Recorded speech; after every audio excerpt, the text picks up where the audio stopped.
Assalamualaikum warahmatullahi wabarakatuh. Selamat pagi anak-anakku semuanya. Bertemu kembali dengan Bapak dalam materi atau pelajaran fikih kelas 7. Tapi sebelum kita belajar, marilah kita berdoa. Semoga dalam belajar ini nanti kita mendapatkan kemudahan dari Allah. Berdoa dipersilahkan. Oke, berdoa selesai.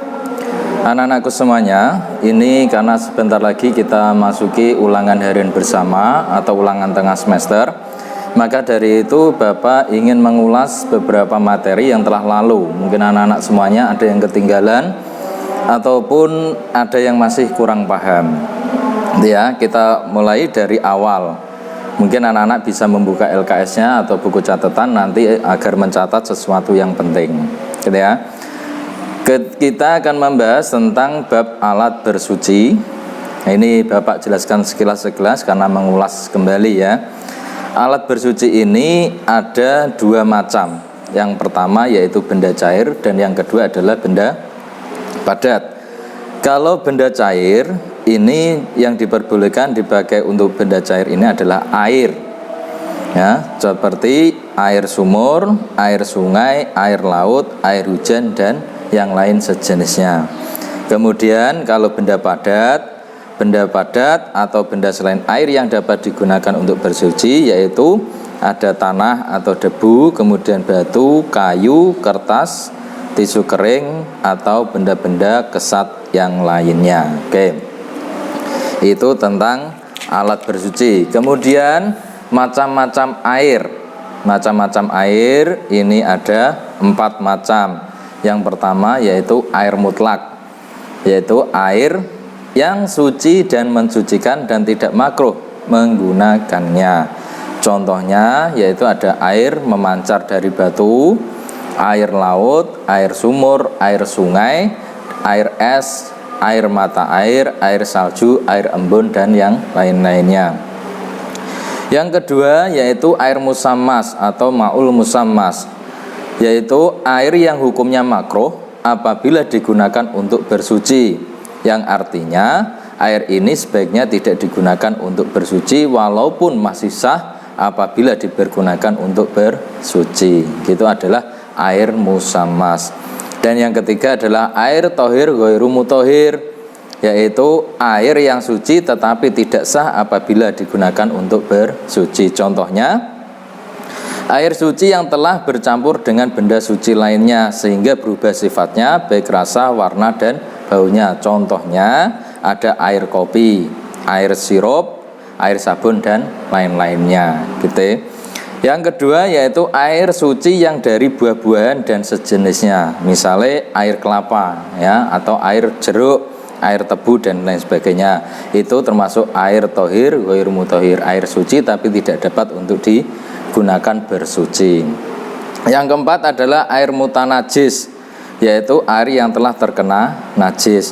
Air ini tentu tidak halal untuk diminum dan tidak sah apabila digunakan untuk bersuci. Contohnya air yang sudah berubah rasa, warna, dan baunya karena terkena najis ya.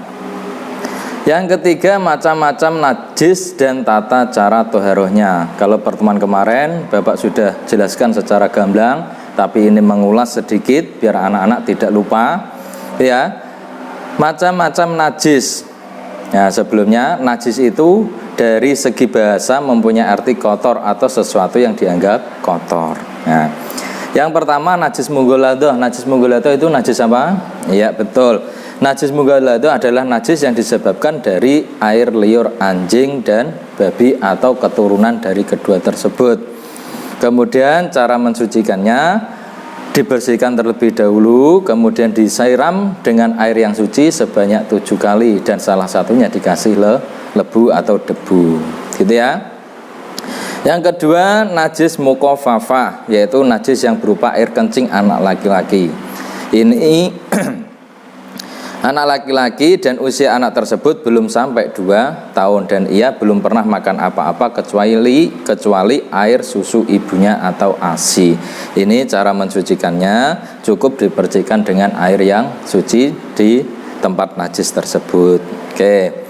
Dan perlu diketahui anak-anakku semuanya bahwa air kencing anak laki-laki ini berbeda dengan anak perempuan. Walaupun anak perempuan ini umurnya sama 2 tahun dan belum pernah makan apapun kecuali air susu ibu, tapi tidak termasuk dalam najis mukhafafah. Itu ya. Karena apa? Karena cara membersihkannya harus disiram sampai hilang bau, rasa maupun warnanya. Oke.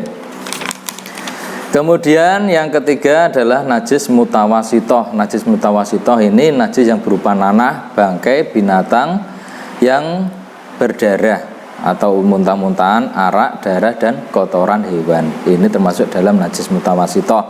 Kemudian najis mutawasitoh ini ada 2 macam. Yang pertama adalah najis hukmiyah dan yang kedua adalah najis ainiyah.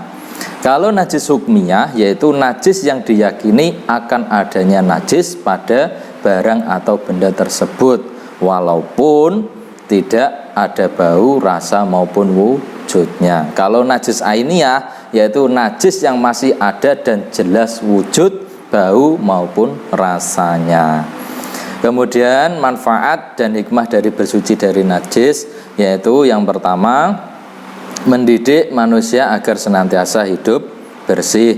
Yang kedua menjaga kebersihan berarti menjaga diri dari penyakit. Dan yang ketiga menjadi sarana untuk lebih mendekatkan diri kepada Allah atau pada Tuhan. Yang keempat menjadi cermin keimanan seseorang. Dan yang kelima mendidik manusia berakhlak mulia.